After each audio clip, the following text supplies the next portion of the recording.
Sister Soul and I are crouched behind a mausoleum watching two grave robbers. Do they have modern-day grave robbers? I asked. Sister retorted, what do you think? All I could think of was Ebenezer Scrooge watching his future as his possessions were being picked at by vultures. What irreverence! There was a freshly planted grave not too far away, and these two were shoveling away robotically. They were not frightened nor perturbed about disturbing the departed nor his neighbors. Sister Soul and I were walking through the cemetery earlier that morning. We go once a week for 2 hours to admire the monuments, watch the birds, and take in the spectacular fragrances of the trees. I mentioned to Sister that there was a post on Facebook asking if you would work in a cemetery at night for $80 an hour. We both agreed yes. But I would like to just spend a night and just walk about with our little lanterns and hear the wind through the trees, I said out loud. Sister's eyes widened and said, let's do it when? I asked. Tonight. Wow, okay. How? We'll come back an hour before closing and hide. We went home, ate our late lunch, coffeed up, and tested our little REI lanterns. Everything in working order now to start our adventure. We parked the car on the street and walked through the Gothic gates of our favorite cemetery of the city. Where shall we hide? I asked my leader. Let's go to the Valentine Angel, she said. There are a few family mausoleums around, and we can sit and hide behind them if we hear the security cars drive by. So we walked to the center of the cemetery. We paid reverence to the Beard Bear monument, and to Rex, who had tributes of fetching sticks in front of him. Night was falling and we felt good. Usually during our daytime walks we are quiet and thoughtful. Tonight I was verbose. Sister blurted out, shut up. 2 minutes later I asked her, do you think we will say shut up to one another in the spirit world? Yes, she uttered through clenched teeth. I just laughed and was relieved that we would be together forever, even on the other side. We reached the Valentine Angel and plopped ourselves down and waited for total darkness to fall. We dimmed the light on our iPhones and put them on silent. It was a full moon that night and the sky was clear, so we were able to walk without much use of the lanterns. We walked past the big pond, listening to the fountain gurgle life to the water.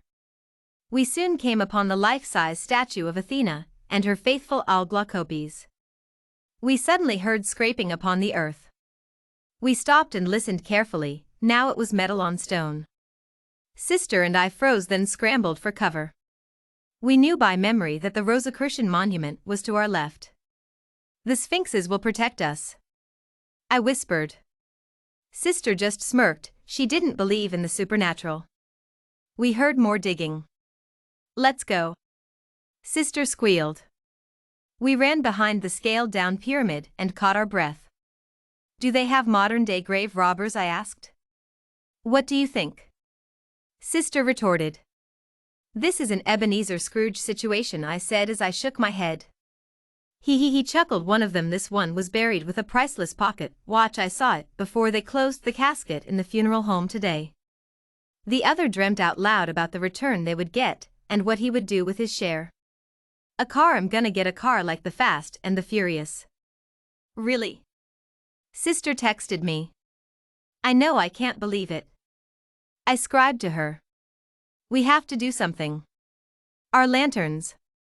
The monuments, we can scare them with shadows. I shone the light on Athena and yelled, who doth shake the hero from his slumber? What? Screamed one of them. Who doth shake the hero from his slumber? Glaucopes scratch out the eyes of these treasonous fiends. I don't know why I said this. The Sphinxes were near and all I could think of was Oedipus. But all of a sudden a great big owl flew from the trees and swooped down on those two. Sister shone her lantern on the Beard Bear and did her baby bear growl. She's tiny but ferocious. It was enough. They raced down the path huffing and puffing. We followed them on a parallel and came upon Rex. Sister shone her light on the golden retriever, and I started to hurl his fetching sticks at them while I performed my best bark. Woof. They cleared the fence. They sped down 24th Street. I swore I saw sparks coming from their feet. We stuck our faces through the grates of the gate as far as we could to watch them flee. We stepped back. Sister and I stared at each for about a minute. Can you believe those two infidels? I asked. How'd you make that all appear? Sister Soul asked. You're good, she added. You're my favorite witch. I'm proud of us, I added. Do you think Mommy and Daddy were witness to what occurred? I'm sure, said Sister. At least they would have gotten a great big laugh watching us use our imaginations, and props to do the right thing for that poor new dead man. You know how they cherished and encouraged our artistic talents. Tee-hee-hee, we giggled as we walked to Alcove Path to visit our parents, and the Búho monument to them, and wait for the light of day. As we waited, the aroma of baking bread wafted through the morning air. With our eyes closed, our noses rose to meet this luscious fragrance. Sister opened her eyes and said, Sister, they were with us, open your eyes. On our family monument, the Búho is the owl in Spanish.